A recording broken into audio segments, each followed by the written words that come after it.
नमस्कार। वन दरोगा मुख्य परीक्षा के लिए सिलेबस के अनुसार सभी चैप्टरों को हम कवर कर रहे हैं। 3 चैप्टर को बता चुके हैं, आज चौथे और 5वें चैप्टर को बताना है। इसके अंतर्गत लास्ट में जो भी महत्वपूर्ण क्वेश्चन होंगे उनको प्रैक्टिस सेट के रूप में भी बताएंगे। तो देखिए इस चैप्टर का नाम क्या है जिसे हम पढ़ने जा रहे हैं। चैप्टर का नाम है आरक्षित और संरक्षित वन। इसके अंतर्गत कौन कौन से पॉइंट देखना है उसको हम शुरू करते हैं। भारतीय वन अधिनियम 1927 किसी क्षेत्र को आरक्षित वन, संरक्षित वन, ग्राम वन घोषित करने के लिए अपनाई जाने वाली प्रक्रिया के बारे में प्रावधान करता है। सरकार ने वनों को निम्न श्रेणियों में विभाजित किया है, तो वो श्रेणी है आरक्षित वन। इसके अंतर्गत देखेंगे आरक्षित वन सबसे अधिक प्रतिबंधित वन है और किसी भी वन भूमि या बंजर भूमि जो कि सरकार की संपत्ति है पर राज्य सरकार द्वारा गठित किए जाते हैं। आरक्षित वनों में किसी वन अधिकारी द्वारा विशेष रूप से अनुमति के बिना स्थानीय लोगों की आवाजाही निषिद्ध है। वनों की भूमि अधिकार जिन्हें आरक्षित वन या संरक्षित वन घोषित किया गया है आमतौर पर भारत सरकार के स्वामित्व में है। भारत के राष्ट्रीय उद्यानों या भारत के वन्य जीव अभयारण्यों के विपरीत आरक्षित वन और संरक्षित वन संबंधित राज्य सरकारों द्वारा घोषित किए जाते हैं। वर्तमान में आरक्षित वन और संरक्षित वन एक महत्वपूर्ण तरीके से भिन्न है। आरक्षित वनों में शिकार, चराई आदि जैसी सभी गतिविधियों के अधिकारों पर प्रतिबंध है जब तक कि विशिष्ट आदेश जारी नहीं किए जाते हैं। संरक्षित क्षेत्रों में शिकार और चराई जैसे गतिविधियों के लिए अधिकार कभी कभी जंगल के किनारे जो वन संसाधनों या उत्पादों से आंशिक या पूरी तरह अपनी आजीविका को बनाए रखने पर रहने वाले समुदायों के लिए दिया जाता है। अब देखते हैं संरक्षित वन, इसके अंतर्गत क्या पढ़ना है। राज्य सरकारों को आरक्षित भूमि के अलावा किसी भी भूमि का गठन करने का अधिकार है जिस पर सरकार का मालिकाना अधिकार है और ऐसे वनों के उपयोग के संबंध में नियम जारी करने की शक्ति है। इस शक्ति का उपयोग ऐसे वृक्षों जिनकी लकड़ी, फल या अन्य गैर लकड़ी उत्पादों में राजस्व बढ़ाने की क्षमता है पर राज्य का नियंत्रण स्थापित करने के लिए किया जाता है। अब ग्राम वन के पॉइंट को देखते हैं, इसमें क्या क्या पढ़ना है। ग्राम वन वे वन है जिनके संबंध में राज्य सरकार किसी भी ग्राम समुदाय को किसी भूमि पर या आरक्षित वन के रूप में सूचीबद्ध भूमि के संबंध में सरकार के अधिकार सौंप सकती है। संरक्षित वन 2 प्रकार के होते हैं, सीमांकित संरक्षित वन और असंबद्ध संरक्षित वन। इस आधार पर कि क्या वन की सीमाएं औपचारिक अधिसूचना द्वारा निर्दिष्ट की गई हैं। सामान्यतः संरक्षित वनों को वन्य जीव अभयारण्यों में परिवर्तित किया जाता है जिससे प्रत्येक श्रेणी को उच्च स्तर की सुरक्षा और सरकारी फंड प्राप्त होता है। उदाहरण के लिए सरिस्का राष्ट्रीय उद्यान को वर्ष 1955 में एक आरक्षित वन घोषित किया गया था जिसे 1958 में एक वन्य जीव अभयारण्य घोषित कर दिया गया तथा वर्ष 1978 में टाइगर रिजर्व बना दिया गया। सरिस्का 1992 में एक राष्ट्रीय उद्यान बन गया। हालांकि इसे राष्ट्रीय उद्यान घोषित करने के लिए प्राथमिक अधिसूचना थी 1982 की शुरुआत में जारी किया गया था।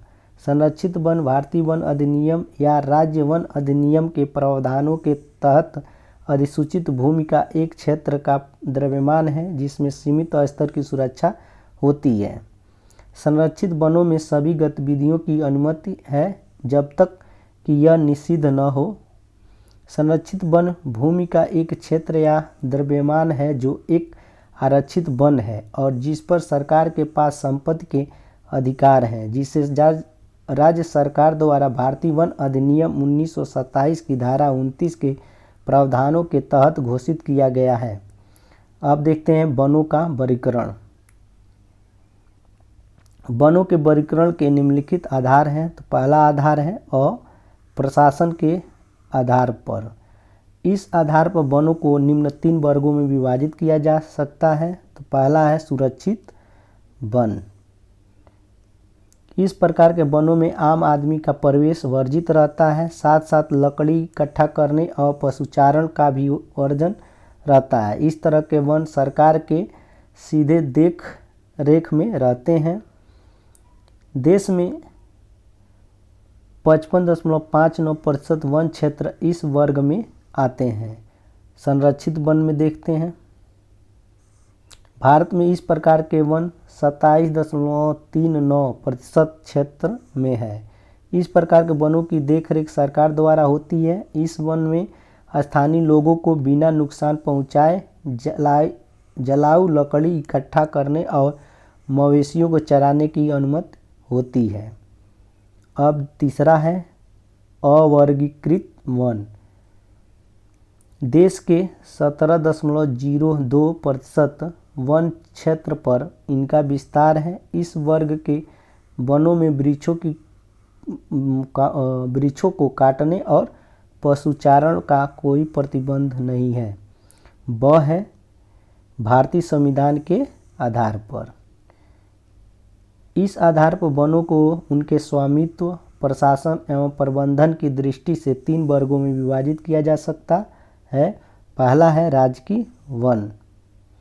इस प्रकार के वन केंद्र और राज्य सरकार के नियंत्रण में पूर्ण रूप से होते हैं। इसके अंतर्गत देश के लगभग सभी महत्वपूर्ण वन आते हैं। इनका विस्तार लगभग 93.8% वन क्षेत्र पर है। अब देखते हैं वाणिज्यिक वन। देश के कुल वन क्षेत्र का लगभग 4.9% भाग इस वर्ग के अंतर्गत आता है। इन वनों का स्वामित्व और प्रशासन स्थानीय निकायों, नगर निगम, नगर बोर्ड, शहरी प्रदेश, जिला बोर्ड तथा ग्रामीण पंचायत के अधीन रहता है। तीसरा है निजी वन। यह वन क्षेत्र देश के कुल वन प्रदेश का 1% भाग पर है।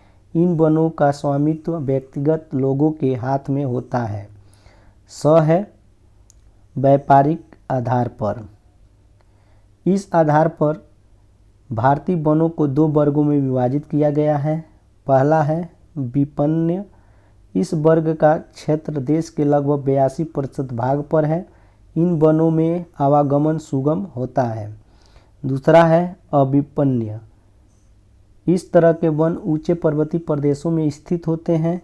देश का लगभग 18% वन इस वर्ग के अंतर्गत आता है। देखते हैं गठन और बनावट के आधार पर। इस आधार पर भारतीय वनों को 2 वर्गों में बांटा गया है। पहला है शंकुधारी वन। ये शीतोष्ण वन देश के लगभग 6.5% वन प्रदेश में विस्तीर्ण है। दूसरा है चौड़ी पत्ती वाले वन। इस तरह के वन मैदानी पठारों और पर्वतीय प्रदेशों में पाए जाते हैं। ये उष्णकटिबंधीय शीतोष्ण मानसूनी वन हैं। देश के 94% वन क्षेत्र इस वर्ग के अंतर्गत आते हैं। अब है नेक्स्ट है उपयोगिता के आधार पर। इस आधार पर भारतीय वनों को 2 वर्गों में विभाजित किया गया है। पहला है उपयोगी वन। देश के 58% वन इस वर्ग के अंतर्गत आते हैं। दूसरा है संभाव्य उपयोगी वन। देश का 20% वन क्षेत्र इस वर्ग के अंतर्गत आते हैं। देखते हैं उनको भी। विभिन्न वन समूहों का वनावरण प्रतिशत। ठीक, समूह फर्स्ट में है उष्णकटिबंधीय आर्द्र सदाबहार वन। कितना प्रतिशत है? 2.61।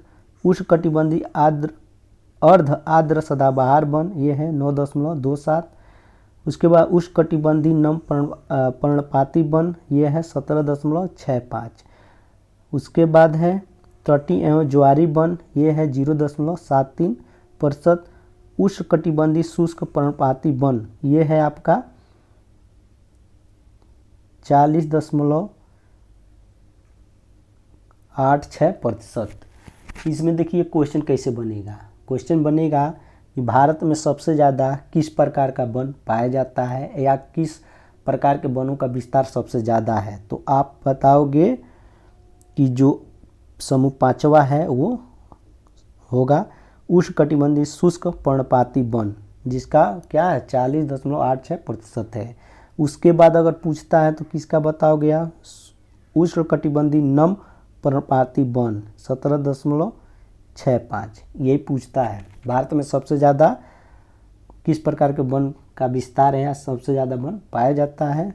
ठीक, और दूसरा क्वेश्चन ये बनता है कि सबसे ज़्यादा वर्षा किस प्रकार के वन में होती है, तो वो होती है आर्द्र सदाबहार वन में। ठीक है, तो इस तरह के क्वेश्चन बनते हैं। चलते हैं देखते हैं।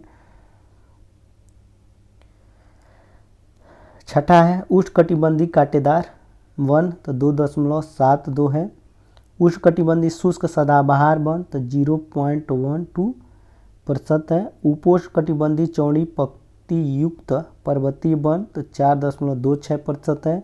उपोष्णकटिबंधीय कोणधारी वन 2.36%।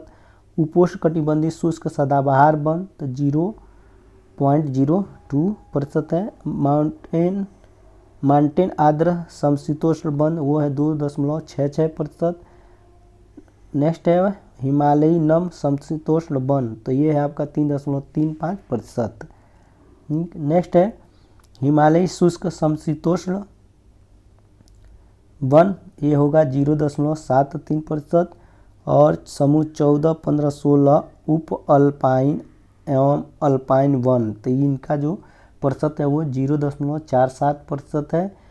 अब प्लांटेशन GOF जो है वो आपका 8.45%। और यहाँ पे आपका है GLDF टाइप ग्रुप, ये है आपका 1.74। तो ये जो टेबल दिया है इससे क्वेश्चन जो बनेंगे वो हम बता दिए हैं, एक बार और बता देते हैं कि पूछेगा कि भारत में सबसे ज़्यादा किस प्रकार के वन पाए जाते हैं, तो आप बताओगे उष्णकटिबंधीय शुष्क पर्णपाती वन। उससे कम कहेगा तो आप बताओगे उष्णकटिबंधीय नम पर्णपाती वन। और उसके बाद एक और क्वेश्चन बनता है कि किस प्रकार के जो वन होते हैं जिनमें वर्षा ज़्यादा होता है, तो वो होता है आपका सदाबहारी वन। ठीक है, चलिए ये आपके जो टेबल थे इससे आप लोग को समझ में आ गया होगा कि इस तरह के क्वेश्चन पूछे जाते हैं।